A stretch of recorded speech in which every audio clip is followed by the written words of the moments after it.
What if I told you money isn't scary? Well, that's just what Meghan Dwyer believes, and she's joining me today to talk about avoiding bad money beliefs. Welcome to Money Talk with Skylar Fleming, where we go beyond the dollars and cents. Let's get talking. Welcome to today's episode of Money Talk with Skylar Fleming. In today's episode, we're talking about why it's so common that we're all scared of our money and how we can begin to overcome bad money beliefs. There's a lot of great insight from today's episode, and Meghan Dwyer, who joins me today, is a certified financial planner and host of the Money Isn't Scary podcast. After spending 15 years watching women take a passive role in the management of their money, she's on a mission to help them stop playing small by challenging the societal norms around women and money. Meghan aims to empower women to make money decisions out of a sense of abundance and confidence rather than scarcity and fear. When Meghan isn't working, she loves running, writing, and being a mom to her 2 young boys. Meghan brings a lot of great insights to today's interview, so make sure you're ready to take some notes and make sure you're thinking about that key takeaway that you can take from today's episode and have a money talk with someone about it. I'd love to hear how you talk about money with those around you as well. So please reach out if you have some sort of topic that stands out that you want to talk about. Shoot me an email. Reach out if you regularly have a money talk, because I'd love to gather some ideas on different ways to have money talks. The money talking points from today's episode are: what are 2 to 3 values you enjoy spending money on? And 2, do you feel guilty about your spending? With the money talking points in mind, let's get talking.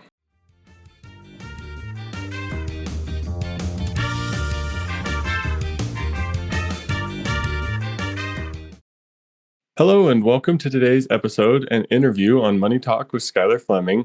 Joining me today, I have Meghan Dwyer. We're here to talk about avoiding typical bad money beliefs, some value-based spending, things in that area. Meghan, thank you so much for joining. Would you introduce yourself to everyone? Yeah, absolutely. Thank you so much for having me. So my name is Meghan Dwyer. I am a certified financial planner. I am a certified money coach.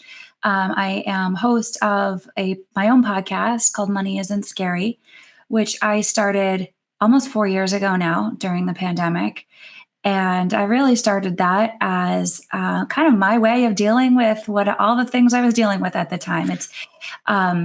I had young kids, very young kids at the time, and my husband had lost his job, and I had kind of found myself online shopping as a coping strategy, as a way to deal with those big feelings. And that wasn't really the problem, but it was that guilt and that shame that I felt afterwards that I didn't love, and I really wanted to dig into a little bit more.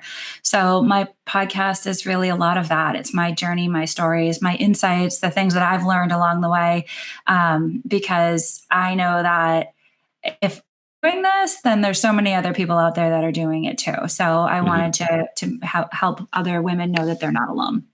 Fantastic. And that's the fun part about podcasts, is we get to share our mistakes so other people don't have to make them. So Totally. Yeah. But why are people typically scared with their money? Your podcast is called Money Isn't Scary. And why are people typically scared when it comes to money? Yeah. So my work is mostly for women, right? Although many of the principles that I teach and that I talk about are for everyone. But women are unique. We've been cultured differently from men, and that goes pretty deep. It gets passed down through many generations. I think there's so much fear around money because it's unfamiliar. Of course, we know what money is, but we weren't really taught anything about it. We come from a culture where money is just very taboo. We don't talk about it, even within our own homes. I know that I never talked about it in my house growing up, unless it was, that one day a month that my dad did the bills and we were like, stay away, give dad space today because he's probably going to be stressed out and grouchy about it, right? So I kind of got this negative connotation around money, and I honestly wanted to avoid it as much as I could. I also think that there's some unique aspects to women, because we live in a culture where we get these messages again that we're not inherently good at money, maybe like men are, right? We're taught basically through pop culture and movies and TV shows and all these things. I'm thinking of a couple movies in particular that women are just like natural, spenders, and that if we have money, that's what we're going to do, is just immediately blow it on shoes and clothes and things like that. And that we basically can't be trusted around it. So these are just all things that I didn't even question when I was growing up. I just accepted it as truth, and I never actually challenged it until fairly recently when I started, as I said, like right around when I started this podcast, and I was kind of going through um, my own kind of inner challenges. Yeah. Awesome. I mean, not awesome. It sounds like a hard time, but awesome that you came to this point where you learned so much. And I've had several different women on my podcast to talk about the idea of the differences between men and women when it comes to money. And it's honestly eye opening when you have those conversations, because one of the things that's often brought up is that women just don't ask, especially when Right. it comes for like raises and things like that, Well, which, we're not taught to, right? We're taught to be Mhm, good little girls and do what we're told, and have other not question authority, right? And mhm. that can be scary and challenging in and of itself to step outside of your comfort zone to advocate for yourself. Yeah, and I wonder if that leads to other fear with money where maybe women just feel like they have to do what, like you said, is shown in movies or taught in like stories and things like that, where it's just Yeah. that's how women handle money, and it's not great that it's just passed Yeah. down that way. And like it's almost like we naturally step into that role as if that is that because that was the role modeling for us, right? And every household is different, obviously. But my dad handled the bills. My mom kind of was more of the day to day, shopper. But it was still never talked about. It was still never like they kind of whispered amongst themselves around it, and occasionally there might be some arguments, or there was some conflict with them around where the money was going, but it was never discussed, at least in a healthy way, with the kids in the next generation. And Mm. I want to break that. I feel like it all starts at home, and if we can't have these open, honest, real conversations with our families and with our kids around these things, then we're just going to continue to perpetuate the cycle. Yeah, and why do you so badly want to help people overcome those bad beliefs and help people break through that? Because I see how it's holding people back from living the life that they really want. And Hmm. I've done it myself, right? Like I've let those fears and my lack of knowledge and understanding lead the way with my decisions for like way too long. Um, and I think it was fine for a while for me, but I'm hitting a place now in my life. I'm 40 now. I have two kids, and where whenever I start to make decisions, financial decisions, whatever they are, right? I don't. I want them to be able to align with my values and who I am. And when they don't align, that's when things get uncomfortable. So, that's when I start to feel like maybe that shame or guilt.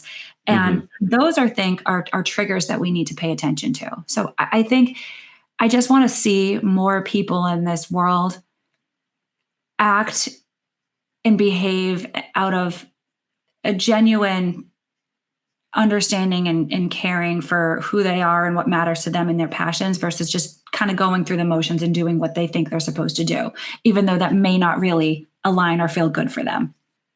Yeah, and I completely agree. When you can kind of move into that point and you see the freedom that it can bring you, that money can unlock opportunities instead of feeling like this weight that's constantly hanging around us. That's a really fun place to get to. And you talk a lot about helping people get to their passion, and maybe that's overcoming some guilty spending. And like you've said, is maybe they're spending too much to overcome other feelings. But how do we get over that guilty spending and kind of move through that? Right. Because guilt and shame aren't really helping anyone, right? Mm-mm. They're not positive emotions. They're not moving anybody forward. They're keeping you stuck and feeling yucky and feeling disempowered, right? Hmm. I don't think it's necessarily about like getting over the guilt. I think it's about working with the guilt, right? Because guilt is a sign, right? There that something is misaligned. So when you start to feel that guilt, that's a cue, right? That's something that we need to lean into. So here's an example, like maybe you just spent money on you went away for the weekend on a trip with your friends, but maybe you never really wanted to go in the first place, Mm. right? Or maybe it was going to stress you out because maybe you didn't things were tight for you and you didn't have the money, or maybe you just didn't really want to go, honestly, but you went anyway because you felt like it was a thing that you should do. Oftentimes we'll feel that guilt, and the guilt around that money that you spent. I think it's about more than that. I think we honestly, it's not just necessarily the money. It's the fact that you made decisions that were not aligned with what you really wanted to do and what your true self is, right? So Hmm. maybe we just need to get clearer on what is important to you and what our needs are instead of what somebody else's are. And maybe we need to get better with boundaries. I think we need to get better, honestly, with self compassion too. That's a huge piece to working through the guilt. Again, I don't think you ever just get over it. I think guilt is it's a trigger and it's a sign and it's leading you towards something that you need to dig into a little bit more. Yeah. Instead of it just being this negative feeling we have to completely eradicate, you can almost use it, I guess, turn it in a form of a superpower where you're like, oh, I'm recognizing Yeah. there's some guilt here. What needs to change about this situation so I'm not feeling like that? I think Yeah. that's a great place to take it. Yeah, and I think too, something that I've really been working with, and I talk about this a little bit on the podcast here and there, is like I've always been of the mindset that like if there is a problem, you give me a problem, I will solve that problem, right? So if you think, or you give me like, I guess we also live in this culture too, where it's oftentimes good vibes only, right? Hmm. And if there's something negative or something that doesn't feel good, we want to immediately take that away. Like I think about that with my kids. Like my son just downstairs, he just tripped and kind of like stubbed his heel and Hmm. he got a little cut downstairs, just scraping it, started to bleed. And I immediately just was like, okay, let's make this go away. Let me like just get through it. I just want the pain to go away for you. Right. So, but you can't, you have to Hmm. learn to sit with that discomfort and see what you can take from it. So it's not about getting over it per se. It's about working with it and learning from it. Hmm. Yeah. And once you do that, you'll be able to figure out what sets that off. What do you need to change? Like you said, maybe the guilt isn't that you're spending money on a trip. Maybe you just didn't want to go on the trip in the first place. And Yeah. if you didn't allow yourself to sit with it and think through it, you're never going to recognize that. And you're going to think money is always the problem, and it always will be. Right. And it's never about the money. It isn't. Mm-mm. Like it's always about what that money represents to us and what's underneath it, right? And yeah, exactly that. I think that these are all signs. These are all things that we just need to slow down. We live in this culture of go, go, go, go, go constantly. And we need to allow ourselves that gift of being able to slow down a little bit and check in with Hmm. ourselves. And what are we feeling? What do we want? What do we want to do today? How do we want to feel? Put some intention around it. Yeah, a recent guest on my podcast suggested the idea of a money journal, Yep. where maybe instead of maybe you have tracking or whatever set up in the background, but that's not really teaching you anything. Whereas if you're more so going through the credit card statement with a journal, writing down what you've thought, what you feel from those expenses, what you got from it, that's a great way to begin to Yeah. open your eyes to how money's being handled. Totally, because then you learn, right? And if you Hmm. start to feel, and if you go back through those expenses, and you're like, oh, that was, I didn't really love that, or I bought this thing that didn't work out for me, or something like that. Then you learn. But if on the contrary, you can say, oh well, I we stayed at this hotel. I'm just throwing something out and I had the best time. That's something you remember, like feel into those feelings and say, hey, that's something, okay, so that aligns. That feels really good to me. Let's kind of focus on more of that. Now, Hmm. I'm not saying you can do that all the time or every day or anything like that, but this is a practice, right? This is like a journey. So the more that we understand who we are and what our kind of needs and wants are and what feels good to us, the more Hmm. we can kind of begin to incorporate that into our day to day. And the less over time you'll start to feel that guilt and shame. Yeah. And we've talked about maybe a little bit of ways that people can find what works for them or use guilt to kind of adjust their money habits. But mainly value based spending is what is something you push a lot of people towards and help teach a lot. But what is value based spending? Yeah. So I think I've just alluded to it a lot, but Hmm. simply put, values based spending is aligning where we spend our dollars and how we spend them with what truly matters to us.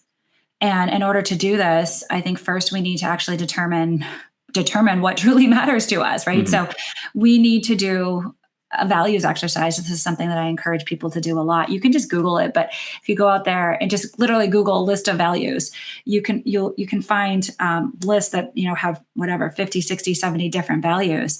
And you start by just going through and circling, your top 10 to 15. And then you go in things that just feel right to you, whatever that is, family or health or adventure or whatever it is, whatever the values are, right? And then you kind of narrow it down from there. And ideally you get your kind of top like 3 to 5. And once you get those should sort of be your guiding light, right?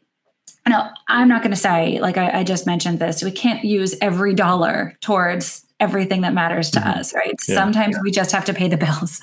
But for all the things that we do have a good amount of control over, right? Those discretionary dollars, this is really a good way to give you some guardrails and help you feel good about where those dollars are going. Yeah. And people listening are going to be like, oh boy, here comes another story about him and his wife going to Disney World. But I think this aligns to what you said, because my wife and I know we value trips, we value time together. And my work trip was taking me to Tampa, which is close to Orlando. So my wife and I both got to go, and we said, hey, this is a once in a lifetime chance where our flights and hotel and everything were paid for. We can splurge the money to go to Disney World, because when are we going to be here? And so that aligned with our values. We had the money in the background too, already like set up through some strategic savings, and then we can just pull the trigger and go for it. So I think once you figure out those values, you're going to notice opportunities where you can make your money just kind of do what you want, and then you're able to hit those values really well. Yeah. I was just going to add to that, right? Like I like bucketing. That's exactly what got us there, is like sinking funds in buckets. Yeah. So, I think a good place to sort of start with this is going back and looking at that spending, looking at your statements, looking at those transactions, and kind of tracking where those discretionary dollars have been going, and kind of come up with a percentage, or just say, hey, out of those discretionary dollars, how much of that aligns with what my values really are, right? And I use the example on my podcast a lot with spending. Like I like to run. So spending money on a new pair of sneakers is completely aligned for me. But if I were to go spend money on a bunch of like high heel shoes to go out, like I don't do that all that often. Mm-hmm. And I don't really care, frankly, but yet sometimes you get caught up in the heat of the moment, and maybe you do, but that would be an example of something that does not align for me. Like I'm not going to wear those. I might wear those once a year or something, right? Versus like the sneakers that I'll wear a couple times a week and I will use, and that will be really valuable to me in my day to day. Yeah, I think that's a great exercise for people to maybe even print out their statement, go through it, put an X next to the ones that don't align. You're like, that one just doesn't feel like valuable. But then you see that one where you're like, yeah, this one I would make 100 times out of 100 because this was a fun experience or whatever. Yeah. That's a great way to get started. Do you have what's another small step someone can take today to move towards value-based spending? Yeah. So I think, like we just said, kind of doing that internal work, right? Getting an understanding of what matters to you, and start to put money into buckets, like we just said, towards that goal. So if you love to travel, and I'm sure this is exactly what you did, you can't do that every day, right? But you can set up today an automatic transfer to have $10 or $15 a week, whatever, or a month, or whatever it is, go into an account towards that goal. So that when you end up booking that trip, just like you said you did, right, now you have some funds already set aside for it, instead of worrying how you're going to pay for it when it comes up. Because I know that happens with me all the time. We like to go, my oldest son is 8 now, and he's obsessed with Legos. And we live in Massachusetts, so we will drive to Legoland in New York. And it is expensive. And when it first opened, it was like, I don't even know. It was probably like maybe even $1,000 to stay at the hotel for a night or something like that. The actual park is very, very cheap, but the hotel is what gets you. Now it's a little bit less, but I remember the first time that we looked at this and looked at going, he was so excited to go. And we're like, oh my God, that's so expensive. How are we going to do this? Put it on the credit card. I don't know. We'll figure it out. Right. And that plan just doesn't align. Like that is no plan. That's just a reaction. So now I know we like to go to Legoland if we can do it, once a year or once every other year or something like that. I'm going to save money towards that because that's important to us. And I think, once you have those dollars set aside, then you don't have to worry about it as much, right? Because first of all, money is going to be spent on something no matter what, right? So we might as well be intentional about the when and the how that we spend our money. Yeah, I that's a fantastic quote right there. Money's going to be spent no matter what. So make sure you figure out where you actually want to spend it so that you're in control of it. Fantastic. That's an awesome place to leave that conversation about some value-based spending, is make sure you're spending it in the way that you really want to. But I think also people might be dealing with limiting beliefs. We talked about in the beginning how sometimes women don't ask for raises because that's just the way it's taught, or they don't want to stir the pot or things like that. How can someone begin to have a money talk?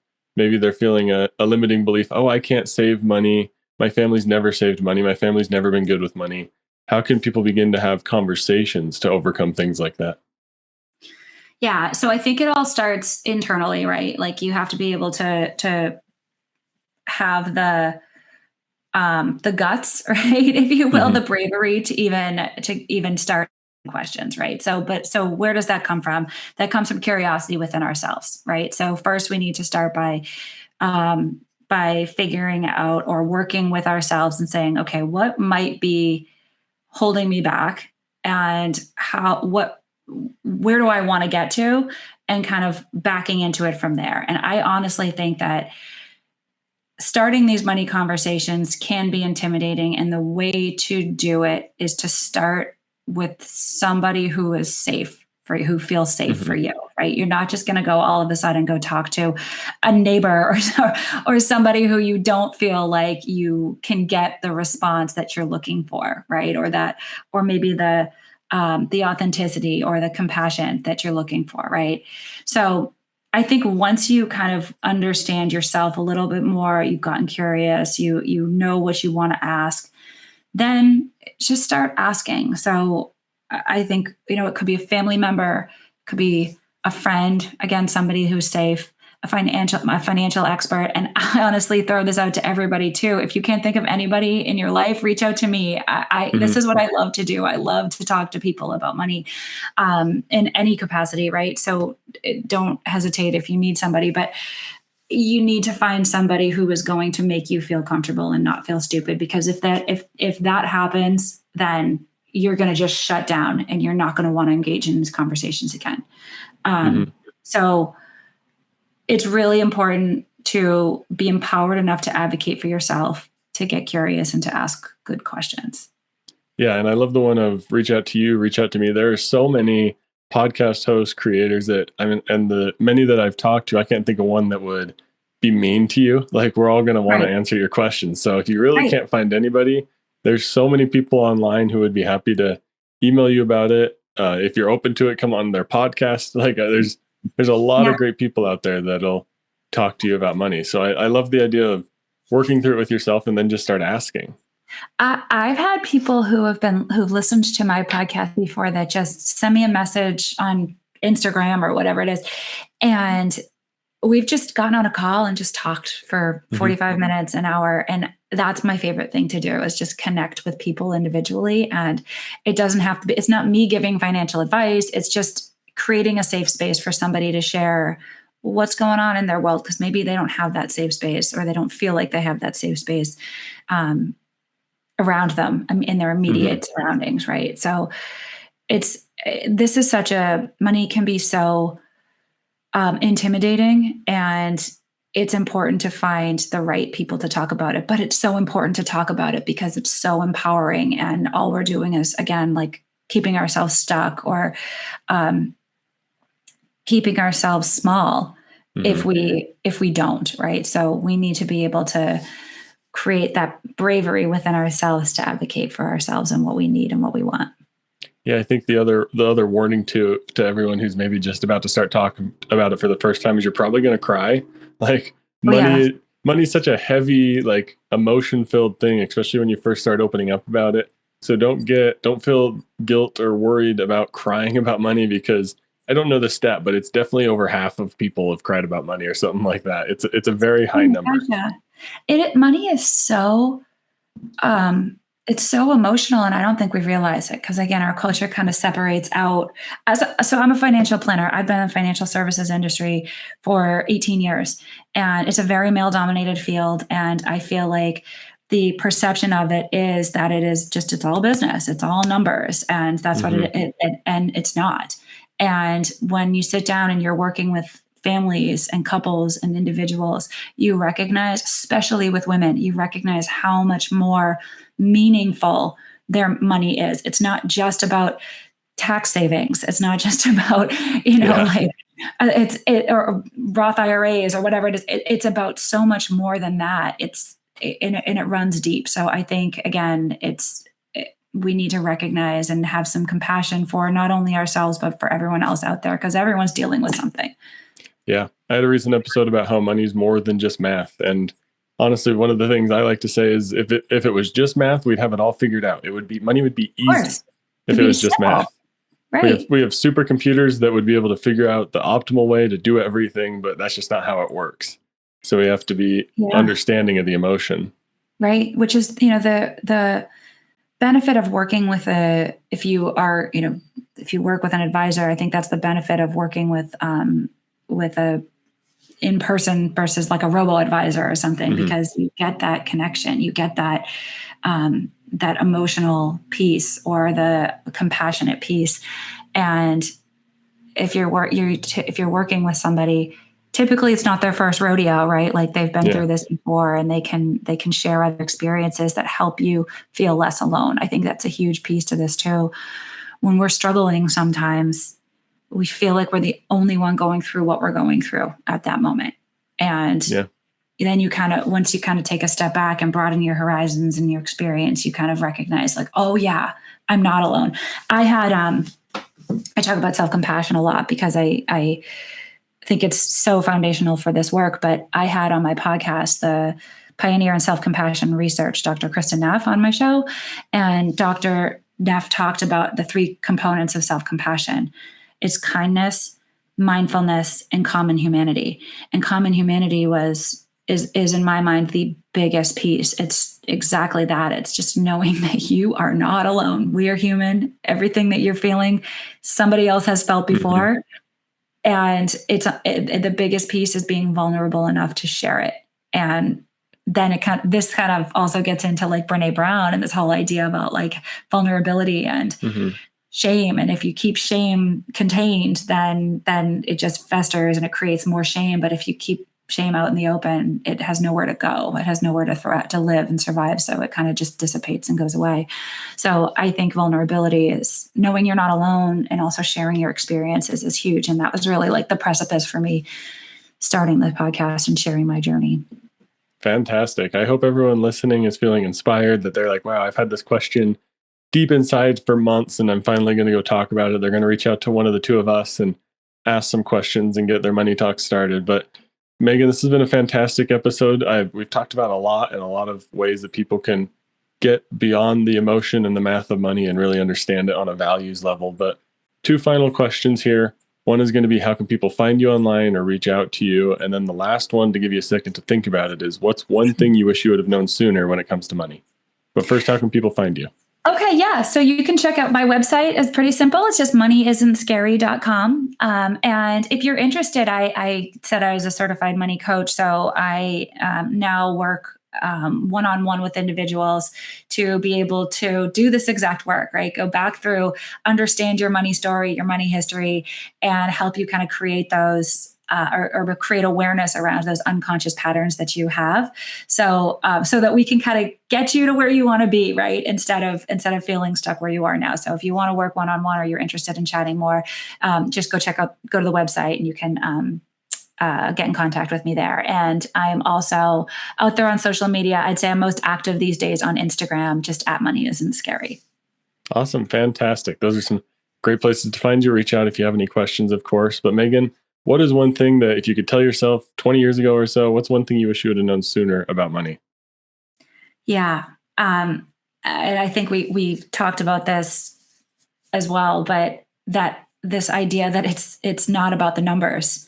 It's never about the numbers. It's way more than that. It's the feeling that it brings us, right? It's not, or it's, if say we want, right, something so badly, this object, right, and we save up money for it, right? It's not the actual thing that we want. It's the feeling that we get from having that thing.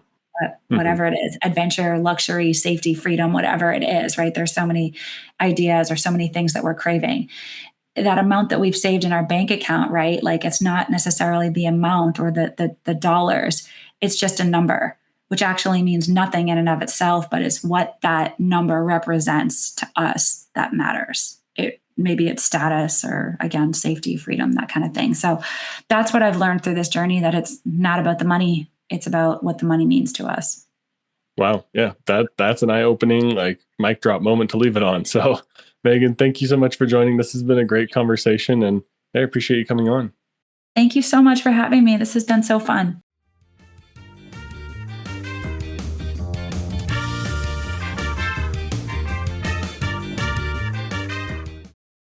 What a fantastic interview. Thank you so much to Meghan for coming on today's episode. I know that was a great conversation, and I'm sure you took something away from it. So thank you to Meghan for joining. But today in the Money Talking Points, let's start with the first one. What are 2 to 3 values that you enjoy spending your money on? Well, for me, 2 of the top ones that come to my mind are recreation and computer tech.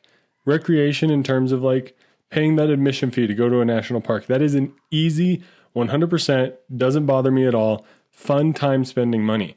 And computer technology is also another area that I like spending money, whether it's automation, smart home stuff. I love that realm. So I will easily save up some money and then throw $200 at some smart home tech because that's fun and exciting for me. And I have no problem spending money there because since I know it's one of my values, it's totally possible to align our savings goals with that in mind. And then I'm able to spend freely on the things that I value. So how do you identify your values? I think that's a key thing to be thinking about with this money talking point is how do you find your values? Well, simply Google list of values and start down that rabbit hole. Once you start down that rabbit hole, you're definitely going to be able to identify a few probably pretty quickly that click with you. You're going to be able to say, yeah, that one stands out to me. I really want to make sure I'm spending money in that way right there. And then see what spending you're already doing fits into that category because I guarantee there's something there. I guarantee you're already spending some of your money in a way that aligns with your values. So think about that. Figure out ways that are already aligning with your values and then stick to those because those are going to be the things that really bring you kind of a lot of joy in your spending. And then cut out kind of ruthlessly the things that do not align with those values so you can spend more money in the ways that truly align with the ways that bring you happiness and joy and bring you value. But let's talk about the second money talking point. Do you feel guilty about your spending? The answer to this one is probably yes from time to time. I know for me, it's yes from time to time. We just moved. My wife and I just moved and we bought a new couch. We got a bigger place. And I was honestly feeling pretty trepidatious about the money we were spending. I was worried about how much we were spending, how quickly we were spending some money that we got. And I found myself worried about it. I felt myself feeling guilty about spending money on a new couch, things like that. So what do you do when you feel guilty about things like that? Well, you got to take a step back and be okay with it. Give yourself some compassion, understand where the spending is coming from, and realize that that's a moment for change. For me, this was a moment to discuss with my wife what that change might have been or why I was feeling this way, or being open and having a money talk about what I was feeling. So be open when you start feeling guilty about spending. It's a great chance to recognize the need for some change and then go out and make that change. Implement the different things that you need to see change in your life so you can avoid feeling guilty because it's not something we all want to feel. We want to feel valued in our spending and we want to feel like our spending is worth it. So remember, guilt is a sign that something needs to change, whether it's just simply having a money talk with a spouse or it's completely changing how you're spending money. Use that guilt to recognize an opportunity to take small steps to do better with your money today. But that does it for today's episode. Thanks again to Meghan Dwyer for coming on today's interview. Let's wrap it all up next.